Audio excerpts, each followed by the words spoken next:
అందరికీ నమస్కారం. Epic story లైన్స్కు స్వాగతం.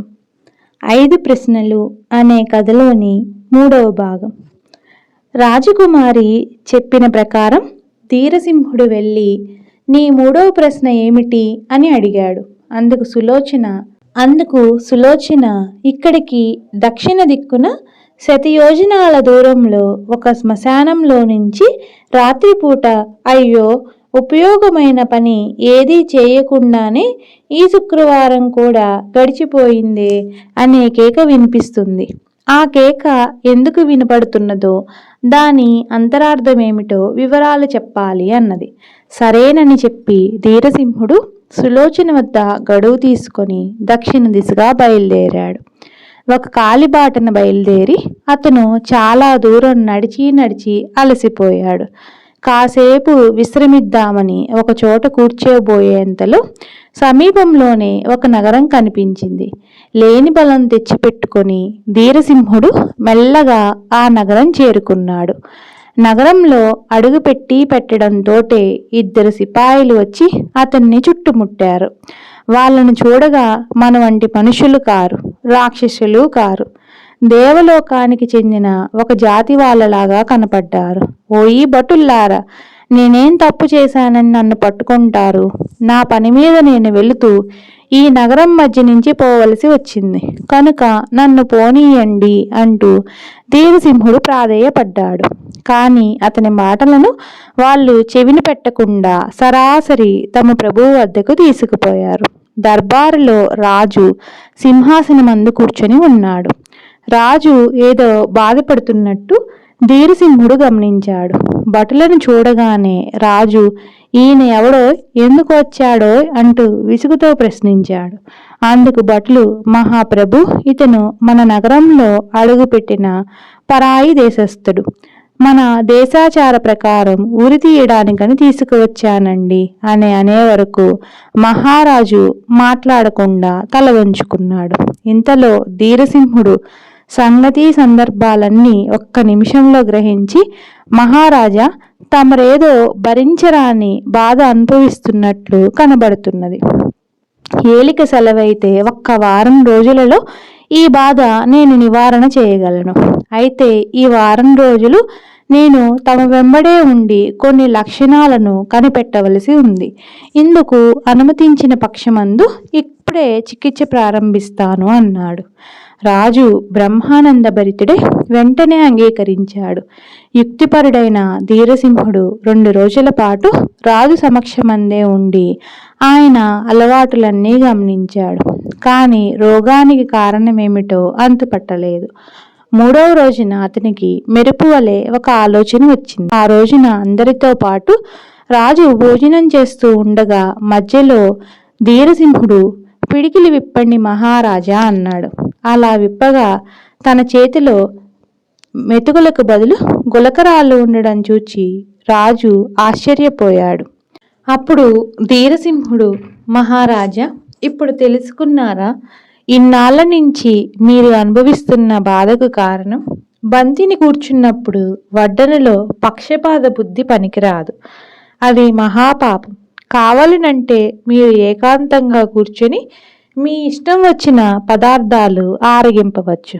కానీ నలుగురిలో మీరు మాత్రం మంచి పదార్థాలు తిని తక్కిన వారికి చౌక రకం వస్తువులు వడ్డించడంతో ఆ పాపం మీకు చుట్టుకొని మీరు ఆరగించే దివ్య పదార్థాలన్నీ ఈ విధమైన రాళ్ళుగా మారిపోయి మిమ్మల్ని బాధిస్తున్నాయి.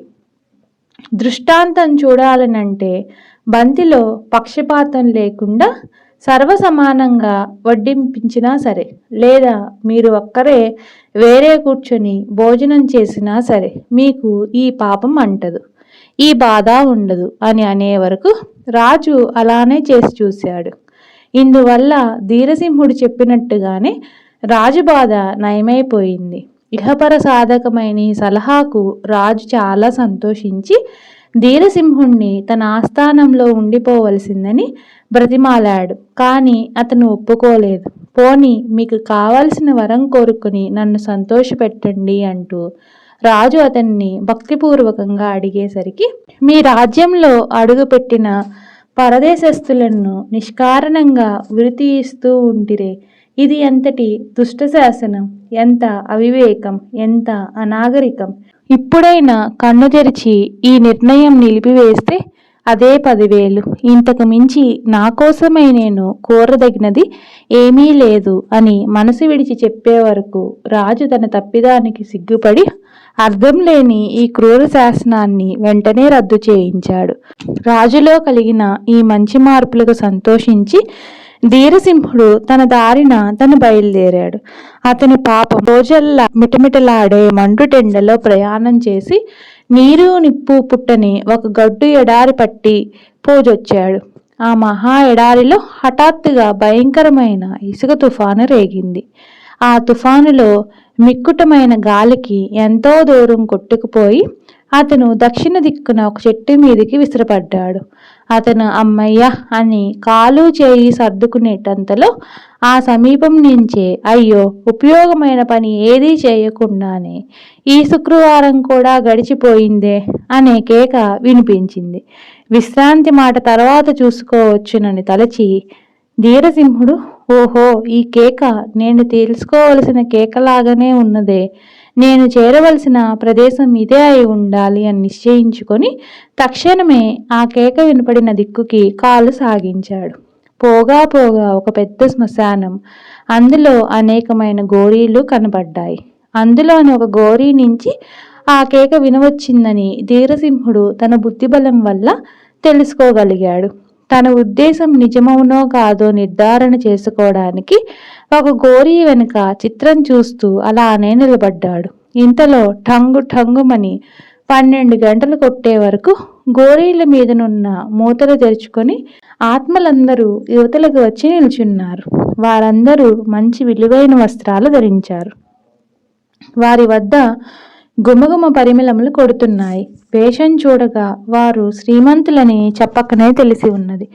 తరువాత వారందరూ బంతులు తీర్చి కూర్చున్నారు. అయితే ఇంతమందిలోనూ ఒక్కడు మాత్రం మురికిగానున్న చింపి బాతబత్తులు కట్టుకొని గర్భదరిద్రునిలాగా కనబడుతున్నాడు. ఇతన్ని చూచి ధీరసింహునికి జాలి వేసింది. కానీ ఆ ఆత్మలందరూ తీర్చి కూర్చోగానే పంచపక్ష పరమాణాలతో నిండిన బంగారు పళ్ళాలు వాటంతటవే ఒక్కొక్క లేదుట ప్రత్యక్షమయ్యాయి. వారందరకు ఒక్కొక్క పళ్ళెం సరిపడేటట్టు ఉండగా పైన ఒక పళ్ళెం మిగిలి ఉన్నది. ఆ పళ్ళెం వైపు చేయి చూపుతూ ఆ ఆత్మల్లోని ఒక వృద్ధుడు, ఓయి ధీరసింహుడా, ఈ పళ్ళెం నీకోసమే ఏర్పాటు అయింది, కూర్చొని భోంచేయి అన్నాడు. సరేనంటూ ధీరసింహుడు పళ్ళెం ముందు కూర్చొని ఒక్కసారి కలయి చూచాడు. అందరి ముందు పళ్ళాలలో పంచభక్ష పరమాన్నాలు ఉన్నాయి. కానీ ఆ దరిద్రుని ముందున్న పళ్ళెంలో మటుకి రాళ్ళున్నాయి. అందరి లోటాలలోనూ రుచికరమైన తెల్లటి పాలు ఉండగా వాని లోటాలో మాత్రం కంపు కొడుతున్న మురికి నీళ్లు ఉన్నాయి. అందరూ లొట్టలు వేసుకుంటూ హాయిగా భోజనాలు చేస్తూ ఉండగా వాడి మాత్రం దేవుడా అంటూ కళ్ళు నులుముకుంటూ కూర్చున్నాడు. అప్పుడు ధీరసింహుడు పక్కనున్న వాడితో, ఏమయ్యా, ఇదేమి న్యాయం? మన తోటివానికి బంతిలో ఫలపక్షం చేయడం ధర్మమేనా అని అడిగేసరికి, అయ్యా, ఇది దేవుని ఆజ్ఞ, దానిని తిప్పడానికి ఎవరి వల్ల కాదు అని చెప్పారు. ఈ కీలకమేదో తెలుసుకోవాలనే పట్టుదలతో అందరూ భోజనాలై చేతులు కడుక్కునే సమయంలో ధీరసింహుడు గబగబా దరిద్రుని వద్దకు వెళ్ళి, ఏమోయి నేస్తం, నీవు ఎవరువు, నీ దుస్థితికి కారణమేమిటి అని అడిగే వరకు అతను, అయ్యో, ఉపయోగకరమైన పని ఏదీ చేయకుండానే ఈ శుక్రవారం కూడా గడిచిపోయిందే అంటూ ఒక పెద్ద కేక పెట్టి ఇలా చెప్పసాగాడు. అయ్యా, ఇక్కడికి 10 యోజనాల దూరంలో ఉన్న విదేశ నగరంలోని నేనొక గొప్ప వ్యాపారస్తుడిని. నేను బోలెడంత ధనం ఆర్జించి కోట్లకు పడగలెత్తాను. కానీ ఎన్నడూ పిల్లికైనా బిచ్చం వేసిన పాపాన పోలేదు. ఇప్పుడు మీరు చూచిన వాళ్ళందరూ నా నౌకర్లు. వాళ్ళ కష్టం తీసుకొని జీతాలు ఇవ్వకుండా పీడించి వాళ్ళను నానా తిప్పలు పెట్టాను. వాళ్ళు కొద్ది ఆదాయంలోనే దాన ధర్మాలు చేసుకొని పరమార్థ చింతతో జీవనం గడపడం చేత ఈ లోకంలో వాళ్ళు సౌఖ్యం అనుభవిస్తూ ఉన్నారు. నా పాపఫలం కొద్దీ నా నౌకర్ల ఎదుటినే నేను ఈ నికృష్ట జీవనం గడపవలసి వచ్చింది. నా పాపం వల్లనే నా కుమారులు ముగ్గురు కోట్ల కొద్దీ ధనం ఉండి కూడా విదిశా నగరంలో బిచ్చమెత్తుకోవలసిన గతి పట్టింది. ఈ కథ వినగానే ధీరసింహుడు, మరైతే నీవు ఆర్జించిన ధనమంతా ఏమైంది? నీ దుస్థితి తప్పించడానికి గత్యంతరం లేదా అని ఆత్రంతో ప్రశ్నించాడు. అందుకతను, నీవు నా పట్ల అభిమానం ఉంచి అడుగుతున్నావు గనుక నిజం చెబుతున్నాను. నా ధనమంతా ఇంటి పెరడులో తూర్పు దిక్కున ద్వారానికి సరిగా 10 గజాల దూరంలో గొయ్యి తీసి పాతిపెట్టాను. రహస్యం నా కుమారులతో చెప్పకుండానే నేను చనిపోయాను. ఇప్పుడు ఏ పుణ్యాత్ముడైన విదిశానగరం వెళ్ళి నేను ఆర్జించిన ఆ పాపపు ద్రవ్యాన్ని 4 భాగాలు చేసి 3 వంతులు ధర్మకార్యాలకు వినియోగించి తక్కినది నా కుమారులకు సమంగా పంచిపెట్టగలిగితే నాకు ఉత్తరగతులు కలిగి నేను నా నౌకర్లతో పాటు స్వర్గ సౌఖ్యాలు అనుభవించటానికి వీలవుతుంది అని చెప్పాడు. వెంటనే ధీరసింహుడు కష్టపడి విదిశానగరం చేరుకొని ఆ వ్యాపారస్తుని ఇల్లు కనుక్కొని అతని వెంటే మిక్కుటమైన దరిద్రావస్థలో ఉన్న అతని కుమారులను కలుసుకున్నాడు.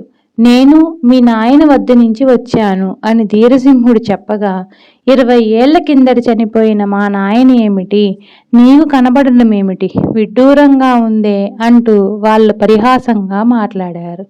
అప్పుడు ధీరసింహుడు వారి తండ్రి చెప్పిన సంగతులు ఆనవాళ్లు చెప్పి వారిని పెరట్లోకి తీసుకుని వెళ్ళి వెతికి చూడగా ధనం కంటపడే వరకు వాళ్ళు అతని మాటలు నిజమేనని నమ్మారు. తర్వాత ధీరసింహుడు వర్తకుడు చెప్పిన ప్రకారం 3 వంతుల ధనం ధర్మకార్యాలకు వినియోగించి మిగిలింది వర్తకుని 3 కుమారులకు సమంగా పంచిపెట్టాడు.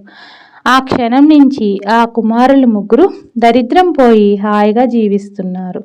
ధీరసింహుడు తిరిగి శ్మశానానికి పోయి చూచే వరకు వర్తకుడు ఇప్పుడు తక్కిన ఆత్మలందరితో పాటు సుఖంగా జీవనం గడుపుతున్నాడు. అతను ధీరసింహుణ్ణి చూడగానే తనకు జరిగిన ఉపకారానికి ఎంతో సంతోషం తెలుపుతూ అతన్ని దీవించాడు. ధీరసింహుడు ఆ వర్తకుని వద్ద సెలవు తీసుకొని తీరుగా కౌశాంబి నగరం చేరుకున్నాడు. సులోచన అతన్ని గౌరవించి కూర్చోపెట్టి అతను చెప్పినదంతా శ్రద్ధతో విన్నది. చివరకు నీవు చెప్పింది నిజమే. ఈ శుక్రవారం నాడు ఆ కేక వినపడడం లేదు కూడాను. నీ తెలివితేటలకు ధైర్య సాహసాలకు సంతోషించాను.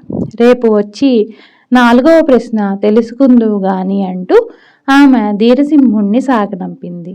ఈ కథ ఇంకా ఉంది, మరలా చెప్పుకుందాం.